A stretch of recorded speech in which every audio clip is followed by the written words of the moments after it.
Okay, now we are going to discuss some topics which are constant keywords, read-only keywords, when and why these keywords are used, उनके characteristics क्या हैं। ठीक है, constant keyword usually हमारे पास ऐसी field के लिए यूज होते हैं कि जब हम प्रोग्राम को कंपाइल करते हैं उसी वक्त उसकी वैल्यू असाइन हो जाती है और that value can not B change. For example, अगर आपके पास कोई एक ऐसा एट्रीब्यूट है, कोई ऐसा फील्ड है जिसकी वैल्यू आप स्टार्ट से ही सेम रखना चाह रहे हैं और चाह रहे हैं कि वो फर्दर चेंज ना हो सके। लेट्स से जैसे हमारे पास पाई की वैल्यू है 3.147 जो कि फिक्स्ड है, जो थ्रू आउट हमेशा सेम रहेगी। एवोगैड्रोस नंबर है and the circumference of the earth है। मीन्स कोई ऐसी चीज़ें, कोई ऐसे आपके पास जो है वो कंटेंट जिसकी वैल्यू थ्रू आउट सेम रहेगी और it can not B change. तो ऐसे फील्ड्स को you can specify constant, CONST। तो जब आप कांस्टेंट का कीवर्ड लगा देंगे तो कांस्टेंट का कीवर्ड क्या करेगा, उस वैल्यू को फिक्स कर देगा और you can not further change it. So constant fields are by default static automatically. Static means कि ये जितने भी क्लास के ऑब्जेक्ट बनेंगे उन सब के लिए सेम रहेगी। जैसे हमने स्टैटिक का कीवर्ड देखा था कि जब हम किसी फील्ड को स्टैटिक कर देते हैं तो स्टैटिक करते वक्त, अब आ रही है,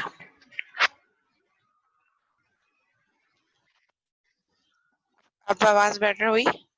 ओके, ठीक है। सो डिस्कस कर रहे थे कांस्टेंट का कीवर्ड के। कांस्टेंट का कीवर्ड क्या कर रहा होता है, अगर आप चाह रहे हैं कि आप अपने कोड में कोई एक ऐसा एट्रीब्यूट या ऐसी फील्ड ऐड करें जिसकी वैल्यू थ्रू आउट सेम रहेगी, प्रोजेक्ट आपके प्रोग्राम में कभी चेंज नहीं होगी, तो उसके लिए आप क्या कर सकते हैं, कांस्टेंट का कीवर्ड यूज कर सकते हैं। कांस्टेंट का कीवर्ड क्या करेगा, जब आप उस प्रोग्राम जो वेरिएबल है डिक्लेयर करते वक्त ही आप उसकी वैल्यू असाइन कर देंगे और थ्रू आउट वो वैल्यू आपके पूरे प्रोग्राम में जितने भी ऑब्जेक्ट्स बनेंगे उन सब के लिए सेम रहेगा। जैसे हमने स्टैटिक का कैरेक्टरिस्टिक्स देखा था, स्टैटिक का कीवर्ड याद है जब पढ़ा था कि एक ही दफा आप उसको अपडेट करेंगे और वो क्लास के तमाम ऑब्जेक्ट्स के लिए कॉमन रहेगा। बट उसकी ये आपके पास कैरेक्टरिस्टिक है कि आप उस स्टैटिक फील्ड को आगे जाके कभी भी चेंज कर सकते हैं। लेट्स से अगर मैं कह रही हूँ static string country is equal to Pakistan, so ये मैंने सेट कर दिया। अब मैं इसके बाद जितने लेट से 3 ऑब्जेक्ट बना रही हूँ तो उन तीनों ऑब्जेक्ट्स के लिए कंट्री पाकिस्तान रहेगा। फिर नेक्स्ट मैंने जाके स्टैटिक वाले कीवर्ड को चेंज कर दिया, पाकिस्तान से चेंज करके मैंने लेट से सऊदी अरब कर दिया। तो उसके बाद आने वाले ऑब्जेक्ट्स के लिए क्या चीज कॉमन रहेगी, सऊदी अरब। सो यहाँ पे जो कांस्टेंट फील्ड्स होंगी ये बाय डिफॉल्ट स्टैटिक होंगी, बट डिफरेंस ये है कि स्टैटिक फील्ड को आप कभी जाके अगर चेंज करना चाहें so you can change it, but constant fields एक दफा जब आपने वैल्यूज को डिक्लेयर करके असाइन कर दी, वो वैल्यू अब फिर फर्दर चेंज नहीं हो सकती रन टाइम पे। जो वैल्यू आपने इसको डिक्लेयर करते वक्त दे दी है ये थ्रू आउट वही सेम रहेगी। हाँ, हार्ड कोडेड वैल्यू को आप चेंज कर सकते हैं कंपाइल टाइम पे, लेकिन once your program is compiled after that run time पे आप उस वैल्यू को चेंज नहीं कर सकते। और बाय डिफॉल्ट जो है आपके पास जो कांस्टेंट फील्ड होती है स्टैटिक ही होती है ऑटोमेटिकली, स्टैटिक का कीवर्ड लगाने की जरूरत नहीं है। अगर आप कांस्टेंट के साथ स्टैटिक खुद से लगाएंगे तो आपको एक एरर देगा क्योंकि बाय डिफॉल्ट जो है वो स्टैटिक होता है।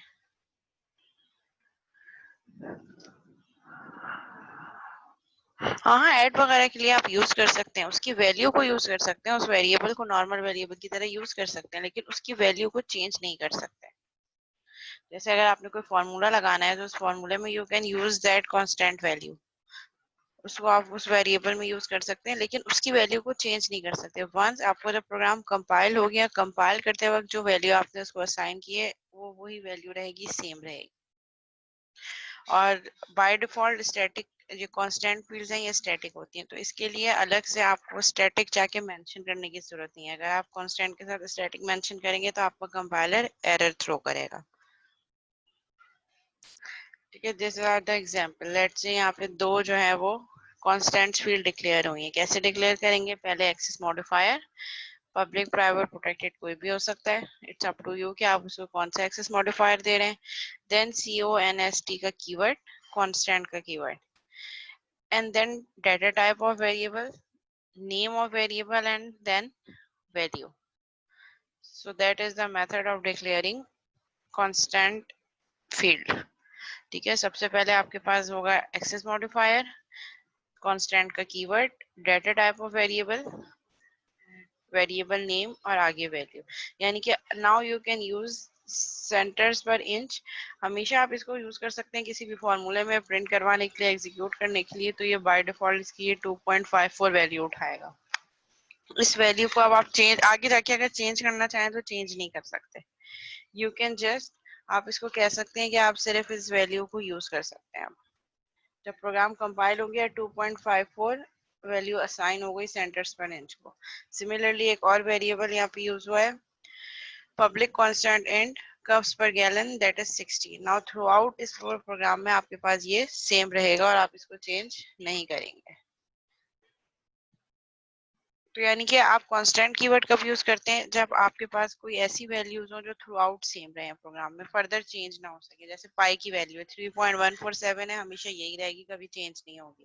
तो ऐसी फील्ड को आप क्या कर दें, कांस्टेंट कर दें, ताकि थ्रू आउट जब तक आपका प्रोग्राम यूज होता रहे उसमें आप डायरेक्ट उसको एक्सेस कर सकें।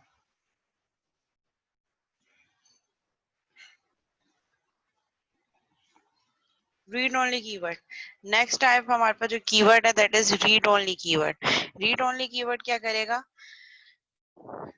अच्छा कांस्टेंट वाला क्लियर है, बस वो सिंपल। आप कांस्टेंट किस लिए यूज करते हैं, हाँ स्ट्रिंग में भी दे सकते हैं, बिल्कुल दे सकते हैं, बट वो वैल्यू फिक्स हो जाएगी, आप फिर उस वैल्यू को चेंज नहीं कर सकते। कांस्टेंट का मतलब है फिक्स वैल्यू। जैसे हम कांस्टेंट, जैसे कोई वेरिएबल फार्मूला होता है, फार्मूले में कुछ वैल्यूज हमारे पास कांस्टेंट होती हैं, सो उन कांस्टेंट वैल्यू को हम चेंज तो नहीं कर सकते, वेरिएबल चेंज हो सकते हैं but that constant value would remain the same.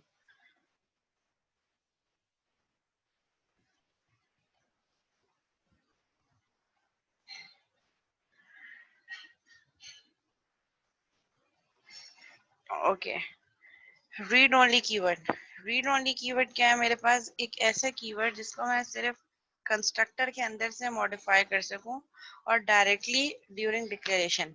Read only keyword ऐसा है कि जिसको जब मैं डिक्लेयर करूं, जैसे कांस्टेंट फील्ड को किया है, तब भी मैं उसको वैल्यू दे सकती हूँ और मैं उसको मॉडिफाई कर सकती हूँ कंस्ट्रक्टर के अंदर।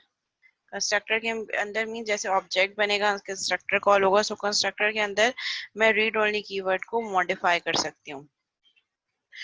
और डिफरेंस क्या है कांस्टेंट फील्ड्स और रीड ओनली में, कि जो कांस्टेंट फील्ड है उसको आप कंस्ट्रक्टर के अंदर से नहीं, जब डिक्लेयर करेंगे तभी जो है वो उसकी जो है वो वैल्यू देंगे। जबकि रीड ओनली कीवर्ड में आप चाहें तो डायरेक्टली जब डिक्लेरेशन करें, जैसे int a is equal to 10, तो ये वैल्यू 10 मैंने क्या कर दी, इसको असाइन कर दी। ऐसे भी कर सकती हूँ और फिर उस वैल्यू को जाके मैं कंस्ट्रक्टर के अंदर से भी मॉडिफाई कर सकती हूँ, कि जब कंस्ट्रक्टर कॉल होगा कंस्ट्रक्टर में वैल्यू पास करके मैं उसकी वैल्यू को अपडेट कर सकती हूँ। और डिफरेंस क्या है आपके पास कांस्टेंट फील्ड और रीड ओनली में, कि read only fields can vary from one instance to the next. जैसे हमने कांस्टेंट का देखा था, कांस्टेंट की वैल्यू सेम रहेगी। अगर मैंने रखा है पब्लिक कॉन्स्ट const का keyword double pi is equal to 3.14, तो ये थ्रू आउट पूरे प्रोग्राम में जितने भी ऑब्जेक्ट बनेंगे उन सब के लिए सेम रहेगा। जबकि रीड ओनली कीवर्ड क्या करेगा, कि अगर मेरे पास कोई रीड ओनली फील्ड मैंने डिक्लेयर किया है, पब्लिक रीड ओनली इंट ए, सो अब उस जितने भी ऑब्जेक्ट बनेंगे हर ऑब्जेक्ट अपनी ओन कॉपी रख सकता है उस रीड ओनली के लिए, लेकिन सिर्फ और सिर्फ मैं उसको कहाँ से मॉडिफाई कर सकती हूँ, कंस्ट्रक्टर के through. Outside the constructor read only field को मैं यूज नहीं कर सकती। आगे इसकी एक एग्जांपल है, एग्जांपल देख लेते हैं तो वो ज्यादा बेटर समझ आएगा।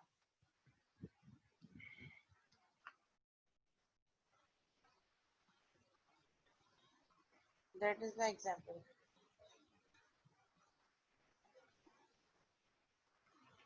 ठीक है, लेट से मैंने एक वेरिएबल डिक्लेयर किया क्लास एम्प्लॉय। मैं एग्जांपल से एक्सप्लेन कर देती हूँ ताकि आई होप एग्जांपल से आपको समझ आ जाएगा। रीड ओनली एक्सेस तो हो सकता है लेकिन उसकी वैल्यू को मॉडिफाई नहीं कर सकते आप। बिल्कुल मेथड में यूज कर सकते हैं लेकिन उसकी वैल्यू मॉडिफाई सिर्फ जो है वो कंस्ट्रक्टर में हो सकती है।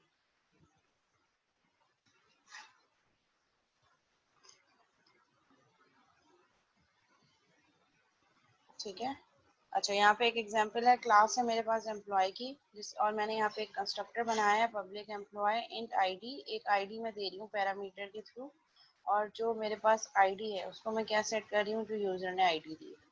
और यहाँ पे मैंने एक फील्ड डिक्लेयर की है public read only int ID. देखें अगर कांस्टेंट में हम जहाँ पे डिक्लेरेशन कर रहे थे वहां पे हमने वैल्यू असाइन कर दी थी, यहाँ पे मैंने आईडी की वैल्यू सेट नहीं करी। आईडी की वैल्यू को मैंने क्या किया, सिर्फ डिक्लेयर करके छोड़ दिया। अगर मैं चाहूँ तो यहाँ पे मैं इसको डिक्लेयर भी कर सकती हूँ। ठीक है, public read only int ID, और इसी आईडी को मैं किसके थ्रू सेट करवा रही हूँ, कंस्ट्रक्टर के थ्रू। और आउटसाइड द कंस्ट्रक्टर जब मैं पब्लिक वॉइड सेट आईडी, मैंने एक और मेथड बनाया इसी क्लास के अंदर जो कि है सेट आईडी का, जो कि एक इंटीजर नंबर यूजर से ले रहा है और इस इंटीजर नंबर को आईडी में स्टोर कर रहा है। तो यहाँ पे ये मुझे एरर दे रहा है क्योंकि अभी हमने ऊपर ही कैरेक्टरिस्टिक्स पढ़ी कि read only field can only be assign value when it is declared. जब डिक्लेयर करें तब वैल्यू दे सकते हैं या सिर्फ कंस्ट्रक्टर के थ्रू। आउटसाइड द कंस्ट्रक्टर मैंने एक मेथड में मैं आईडी को चेंज करना चाह रही हूँ तो ये मुझे एरर दे रहा है। आउटसाइड द कंस्ट्रक्टर मैं इसकी वैल्यू को सेट नहीं करवा सकती। हाँ, अगर मैं इसको प्रिंट करवाना चाहूँ तो यहाँ पे मैं प्रिंट करवा सकती हूँ। नहीं, ये इसकी कैरेक्टरिस्टिक ही नहीं है। इसकी कैरेक्टरिस्टिक ये है कि रीड ओनली को आप सेट वैल्यू तब दे सकते हैं जब आप इसको डिक्लेयर करें या क्लास के कंस्ट्रक्टर के थ्रू। इसके बाहर आप इसको access value access in a term के मैं कह रही हूँ कि आप इसको अपडेट नहीं कर सकते वैल्यू को। रीड ओनली का मतलब है यू जस्ट रीड इट। हाँ, अगर इस मेथड में मैं इसको कंसोल डॉट राइट लाइन पे प्रिंट करवा दूँ आईडी को तो ये प्रिंट हो जाएगा, लेकिन मैं इसकी वैल्यू को अपडेट जो है, जो वैल्यू चेंज है, वो सिर्फ और सिर्फ कब होगी, जस्ट ओनली बाय कंस्ट्रक्टर।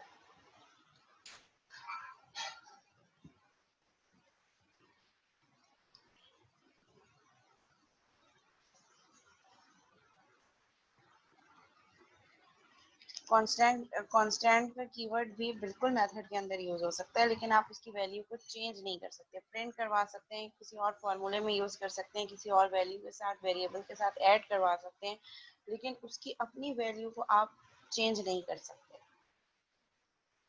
मैं इसको आपको जो है वो एक बार करके बता देती हूँ ताकि जो कंफ्यूजन है वो खत्म हो जाए।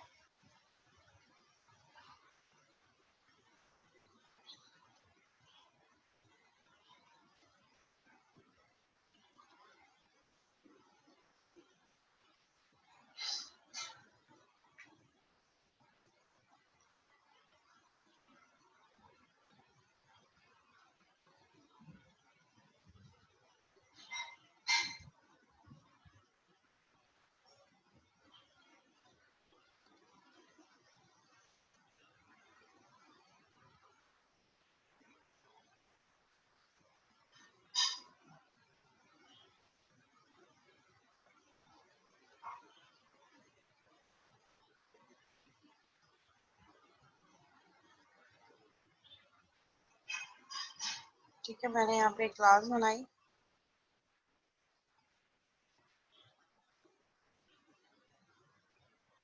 ठीक है, इसको हम कर देते हैं नेस्टेड क्लास। ठीक है, और इस क्लास में मैंने शेयरिंग हो रही है आप लोगों के पास क्लास? ओके, ठीक है, मैंने यहाँ पे क्लास बनाई और मैं इसमें कर देती हूँ पब्लिक कांस्टेंट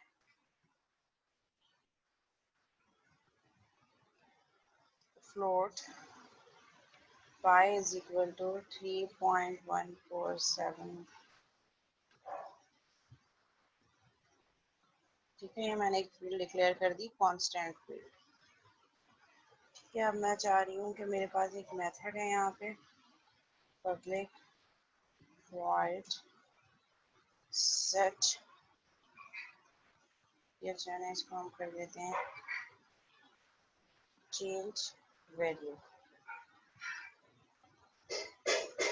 ठीक है, अब फिर एक और मेथड मैंने यहाँ पे बनाया, पब्लिक वॉइड प्रिंट वैल्यू। ठीक है, मैं कह रही हूँ कि प्रिंट वैल्यू पे क्या ले लो,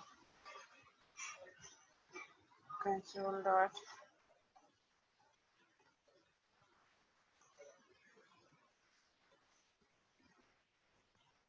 कंसोल डॉट राइट लाइन, जो मैंने पाई की वैल्यू दी थी मैं उसको प्रिंट करवा रही हूँ। ठीक है, और यहाँ टेस्ट क्लास में मैंने ऑब्जेक्ट बना दिया टेस्टिंग की क्लास का, t is equal to new testing,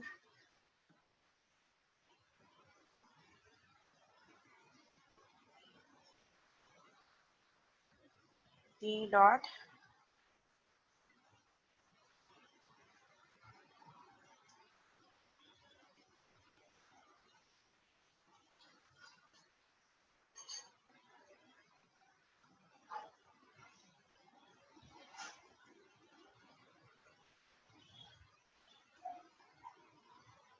T dot print value. ठीक है, मैंने एक कांस्टेंट वैल्यू सेट करवाई और मैं उस कांस्टेंट वैल्यू को थ्रू मेथड प्रिंट करवा रही हूँ। ठीक है, कांस्टेंट फील्ड है यहाँ पे और उसको मैं थ्रू मेथड प्रिंट करवा रही हूँ। उसको रन करके देख लेते हैं।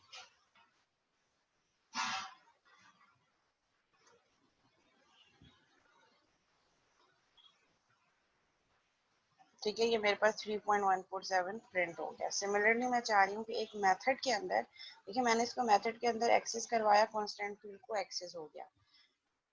मैं चाह रही हूँ कोई वैल्यू अगर मेरे पास, लेट्स से मैं इसको कह रही हूँ कि एक और वेरिएबल मैंने लिया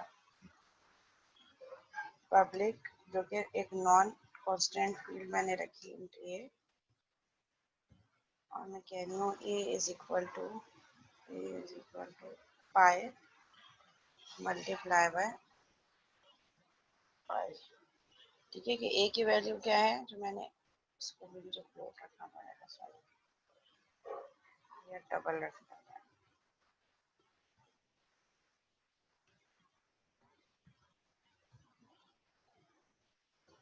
ठीक है, एरर रिमूव हो गया मेरे पास। अब मैंने क्या किया, मैंने एक और फील्ड ली पब्लिक, जो कि नॉन कांस्टेंट फील्ड है, पब्लिक डबल ए, जिसकी मैंने डाटा टाइप डबल रखी और नेम ए रखा। और चेंज वैल्यू वाले वेरिएबल में क्या कर रही हूँ मैं, a is equal to pi multiply by pi, यानी कि मैं पाई की वैल्यू को मॉडिफाई नहीं कर रही, I am just using this value. Pi की वैल्यू को पाई से मल्टीप्लाई करके ए में स्टोर कर रही हूँ। हाँ, अगर मैं पाई की वैल्यू को ऐड करके या किसी और के साथ मल्टीप्लाई करके पाई में स्टोर करती, तब वो मुझे एरर देगा। लेट्स से अब मैं यहीं पे कह रही हूँ कंसोल डॉट राइट लाइन, क्या प्रिंट हो जाए मेरे पास ये। ठीक है, हम मेथड कॉल करते हैं और मैंने टी डॉट चेंज वैल्यू वाला मेथड भी, चेंज वैल्यू, ठीक है, चेंज वैल्यू वाला मेथड भी मैंने कॉल कर दिया। ठीक है, इसने मल्टीप्लाई करके मुझे वैल्यू प्रिंट करवा दी। नाउ अब मैं इसको क्या कर रही हूँ, अब मैं पाई की अपनी वैल्यू को एडिट करना चाह रही हूँ। मैं कह रही हूँ कि पाई इज इक्वल टू 12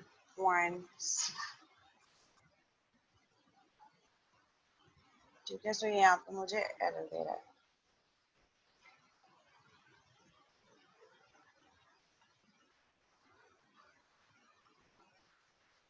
ठीक है, और अगर मैं पाई की वैल्यू करना चाहूँ ए,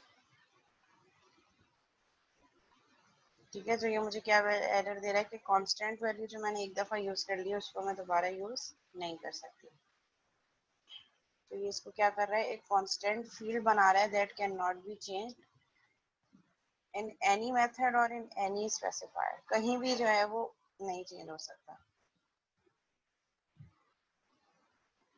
और इसी तरह अगर मैं इसको करूँ टी डॉट, आप देखिए यहाँ पे टी डॉट पाई शो ही नहीं हो रहा मेरे पास, टी डॉट ए मेंशन हो रहा है बट टी डॉट पाई नहीं हो रहा है। इसका मतलब है हम इसकी वैल्यू को सेट भी नहीं करवा सकते। कांस्टेंट फील्ड तभी यूज होगी जब, कहाँ यूज होगी, जब हम इसको डिक्लेयर कर रहे हैं, हमें डिक्लेयर करते वक्त ही इसको वैल्यू दे रहे हैं। अब देखें ना, जब मैं टी डॉट कर रही हूँ, यानी कि जब मैंने इस क्लास का ऑब्जेक्ट बना के टी डॉट में एक्सेस करना चाह रही हूँ, तो यहाँ पे मुझे पाई की वैल्यू ही नहीं दे रहा, मतलब पाई का नेम ही शो नहीं कर रहा है कि मैं उसको एडिट कर सकूँ। इट मीन्स कांस्टेंट फील्ड जब आपने डिक्लेयर किया, ये कंपाइल टाइम बाइंडिंग है। कंपाइल टाइम जब मेरा प्रोग्राम कंपाइल होगा, कंपाइल होते वक्त ही पाई की वैल्यू असाइन हो जाएगी, दैट इज 3.147, और थ्रू आउट ही आप कभी भी चेंज नहीं होगी इस पूरे प्रोग्राम में। हाँ, अगर मैं इस हार्ड कोडेड वैल्यू को चेंज करना चाहूँ वो मैं कर सकती हूँ यहाँ पे, लेकिन इस वैल्यू जब एक दफा ये वैल्यू पाई की असाइन हो गई, उसके बाद मैं इसकी वैल्यू को अपडेट नहीं कर सकती। कांस्टेंट समझ में आ गया?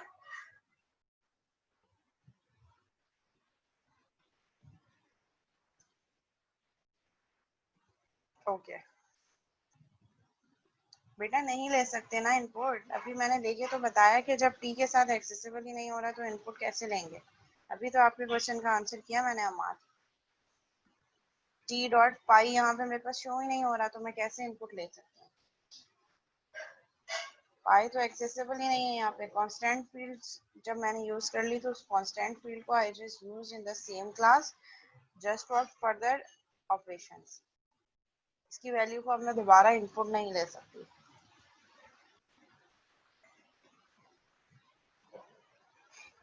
और अगर आप कह रहे हो कि यहाँ पे मैं कंसोल डॉट रीड लाइन कर लूँ तो कंसोल डॉट रीड लाइन यहाँ पे आ नहीं सकता क्योंकि console dot read line access करने के लिए या तो किसी मेथड के अंदर हो। हाँ अगर मेथड के थ्रू आप इसको इनपुट लेना चाह रहे हैं तो मेथड के अंदर वो फिर डिफरेंट मेथड होगा, लेकिन डिक्लेयर करते वक्त हमें इसकी वैल्यू देनी होती है। कि अगर मैं इसको कांस्टेंट फ्लोट पाई कर दूँ, ठीक है, तो ये मुझे एरर दे रहा है कि कांस्टेंट फील्ड जब आप डिक्लेयर कर रहे हैं तो डिक्लेयर करते के साथ ही आपने इसको वैल्यू देनी है।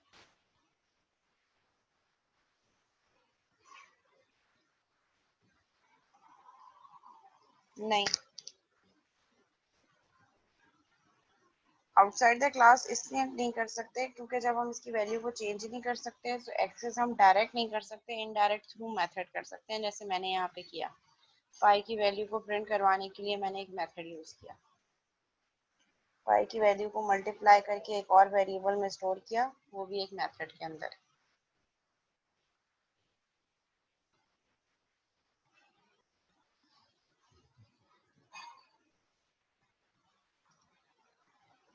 ठीक है, सो पाई की वैल्यू आपको कांस्टेंट की वैल्यू आपको तभी देनी होती है जब आप इसको डिक्लेयर करें और ये कांस्टेंट वैल्यू होती है और कंपाइल टाइम पे ही असाइन हो जाती है।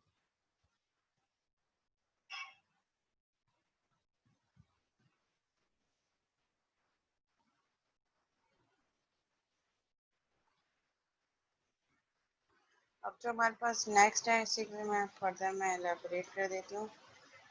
पाई की वैल्यू दे देती हूँ is equal to 3.14 F.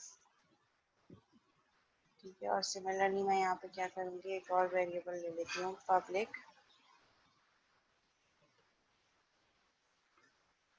Read only int let's say ab। ठीक है, मैंने एक रीड ओनली फील्ड ले ली यहाँ पे।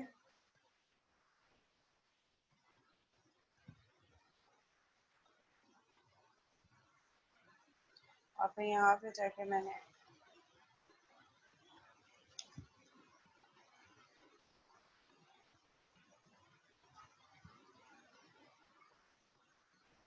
तो दी है जो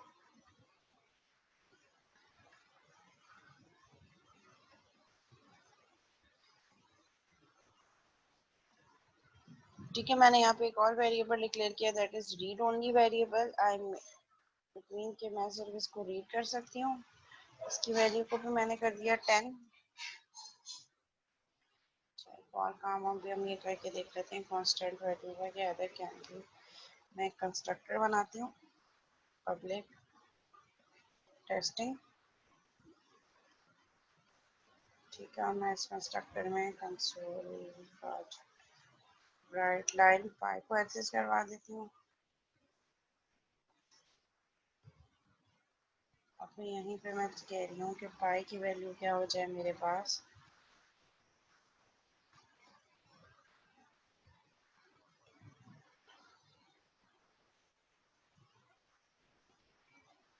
ठीक है, देखें अब यहाँ पे मैंने पाई की वैल्यू 3.14 सेट की और फिर कंस्ट्रक्टर के अंदर मैं इस वैल्यू को चेंज करना चाह रही हूँ तो तब भी ये मुझे एरर दे रहा है।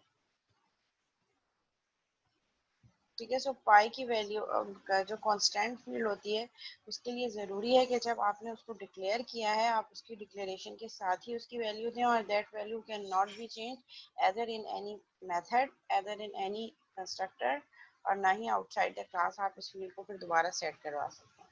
मतलब आप सिर्फ इस वैल्यू को 3.14 को यूज़ कर सकते हैं इस प्रोग्राम में थ्रू मेथड्स और कंस्ट्रक्टर बस। ठीक है, ये वैल्यू सेट करने पे हमेशा एरर देगा। अब फिर मैं यहाँ पे मैं रीड ओनली वाला भी डिस्कस कर लेते हैं public read only int a, let's say, ठीक है। और मैंने यहाँ पे क्या किया, रीड ओनली पे जाके, अच्छा देखिए, रीड ओनली के साथ फील्ड साथ में देने की जरूरत नहीं, आप चाहें तो साथ भी दे सकते हैं जब डिक्लेरेशन किया। और अगर मैं चाहूँ रीड ओनली को a इज इक्वल टू, मैंने कहा कि a इज इक्वल टू 10 हो जाए, सो मैं कंस्ट्रक्टर के अंदर रीड ओनली वेरिएबल को चेंज कर सकती हूँ और वो हर ऑब्जेक्ट के रिस्पेक्ट से डिफरेंट वैल्यूज आ सकती है। मैं ऐसा भी कर सकती हूँ कि यहाँ पे मैं इसको ऐसे ही रहने दूँ और मैं एक और कंस्ट्रक्टर बनाऊं जो कि पैरामीटराइज कंस्ट्रक्टर हो, public testing int A B, ठीक है। और जो वैल्यू यहाँ से पास हो, मैं क्या कह दूँ कि a इज इक्वल टू, जो वैल्यू यूजर पास कर रहा है वो वैल्यू इस रीड ओनली वेरिएबल की रख दो, ठीक है। और यही काम हम करते हैं एक मेथड में। अब मेथड में मैं क्या कह रही हूँ, a is equal to A B. अब देखें डिफरेंस, देखा आपने, अभी रीड ओनली की हमने क्या एग्जाम्पल पढ़ी थी कि रीड ओनली फील्ड को हम कहाँ कहाँ वैल्यू दे सकते हैं, जहाँ हमने इसको डिक्लेयर किया है यहाँ पे वैल्यू दे सकते हैं, या विद इन अ कंस्ट्रक्टर, जैसे मैंने कंस्ट्रक्टर के अंदर वैल्यू दी, एक पैरामीटर पास किया और उस पैरामीटर की वैल्यू सेम में सेट करवा दी। और जैसे मैंने ये काम मेथड के थ्रू करना चाहा, एक मेथड जो है प्रिंट वैल्यू, जो कि यूजर से एक इंटीजर इनपुट ले और उस वैल्यू को ए पे रख दे, तो यहाँ पे इसने मुझे क्या एरर दे दिया, a read only field can not be assign to, हम रीड ओनली फील्ड को वैल्यू असाइन नहीं कर सकते एक्सेप्ट इन अ कंस्ट्रक्टर और अ वेरिएबल इनिशियलाइजर, कंस्ट्रक्टर के अलावा और जहां मैंने वेरिएबल को डिक्लेयर किया है, इसके अलावा मैं कहीं भी रीड ओनली फील्ड को असाइन नहीं कर सकती, वैल्यू यूज कर सकती हूँ। अगर मैं यहाँ पे चाहूँ कि इस ए को मैं इस मेथड में प्रिंट करवा दूँ, सो आई कैन डू दिस, मैं प्रिंट तो करवा सकती हूँ लेकिन मैं चेंज नहीं करवा सकती।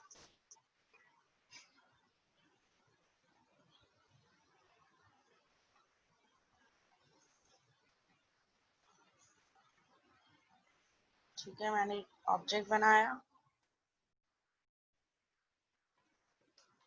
और साथ साथ मैं क्या करती हूँ, int a is equal to 10 let's say, ठीक है। मैं कह रही हूँ कि जब मैं कोई कंस्ट्रक्टर पैरामीटराइज कंस्ट्रक्टर के थ्रू रीड ओनली की वैल्यू सेट ना कर रहा हूँ और मैं कॉल करूँ टी डॉट प्रिंट वैल्यू, तो ये मुझे क्या वैल्यू देगा रीड ओनली की,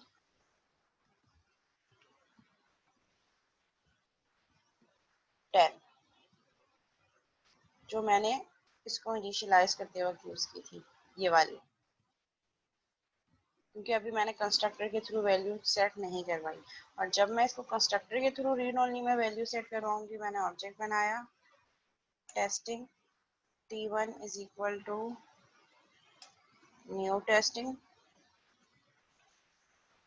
और इसमें मैंने वैल्यू दे दी लेट से 100। और अब मैं t1 dot print value call कराऊंगी तो वो उस a के लिए मुझे क्या वैल्यू देगा, 100। इसी तरह मैं एक और ऑब्जेक्ट बना लेती हूँ, t2 नाम दे देते हैं इसको और इसकी मैं वैल्यू कर देती हूँ लेट से 80। और मैं t2 डॉट प्रिंट वैल्यू करवाऊंगी तो ये मुझे क्या वैल्यू देगा, 80। सो मैं रीड ओनली फील्ड को कहाँ कहाँ यूज, अपडेट, ये हम सिर्फ एडिट करने की बात कर रहे हैं, कहाँ कहाँ फील्ड को असाइन कर सकती हूँ वैल्यू, जहाँ मैंने उसको डिक्लेयर किया है वहाँ, और कंस्ट्रक्टर के अंदर। और अगर मैं चाहूँ कि डिफॉल्ट कंस्ट्रक्टर ये मैं यहाँ से हटा दूँ, मैं चाह रही हूँ कि जब जब डिफॉल्ट वैल्यू कॉल हो कंस्ट्रक्टर, मतलब टेस्टिंग वाली, जब ऑब्जेक्ट बने तो ए की वैल्यू क्या हो जाए, हमेशा बाय डिफॉल्ट 100, या इसको हम कर देते हैं 500। सो अब क्या होगा, जब जब without any parameter constructor call होगा लाइक दिस, तो इसकी क्या वैल्यू यूज होगी, 500।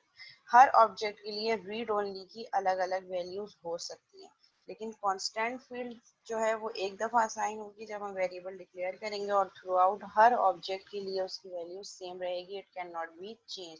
बट रीड ओनली फील्ड जो है वो हर ऑब्जेक्ट के रिस्पेक्ट से डिफरेंट वैल्यू सेट कर सकता है इस रीड ओनली वाले फील्ड के लिए, और इस रीड ओनली को या तो जहाँ मैंने इसको डिक्लेयर किया है वहाँ वैल्यू असाइन करूंगी, और अगर मैं वहाँ नहीं करूंगी तो मैं कंस्ट्रक्टर के अंदर इसकी वैल्यू चेंज कर सकती हूँ, other parameterized constructor, other default constructor. अब यहाँ तक कोई क्वेश्चन है तो पूछ लें। इस मीटिंग आईडी को ही दोबारा से ज्वाइन करेंगे।